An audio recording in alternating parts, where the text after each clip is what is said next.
Hey everyone, welcome back to day 21 of Walking in Wisdom, where we cover a new chapter of Proverbs every day of October 2020.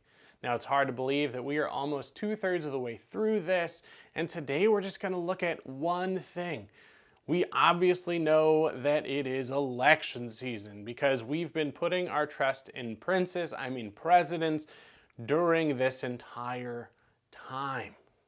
Verse 1 states that the king's heart is a stream of water in the hand of the Lord, and he turns it wherever he will. So streams, they have no minds of their own, and in the hand of the Lord, even the king's thoughts are like water in an irrigation canal, which farmers can divert into whatever channel that they select. However, we're not to blame God for the abuse of power, but neither are we to despair that wicked people are in control, thinking that God's hand is not at work. The specifics of God's work remain hidden, and the atrocities perpetuated seem confounding. Yet even though rulers like Pharaoh and Cyrus and Nebuchadnezzar, we see that God is glorified and his will is still done. So this really goes well with the Old Testament lessons that we've been having the past couple of weeks at church. We're reminded that God's ways are not our ways and that God's thoughts are not our thoughts. And God even told Cyrus, who had no idea who God was, that he would be God's instrument. So even in our Old Testament lesson this past week in Isaiah chapter 45 verse 4 and following, God says to Cyrus, "For the sake of my servant Jacob and Israel my chosen, I call you by your name. I name you, though you do not know me. I am the Lord, and there is no other. Besides me there is no God. I equip you, though you do not know me. The people may know, and from the rising of the sun and from the west, there is none besides me. I am the Lord, and there is no other. I form light and create darkness, and I make well-being and create calamity. I am the Lord who does all these things." A lot of things really pop out about Cyrus and God's declaration.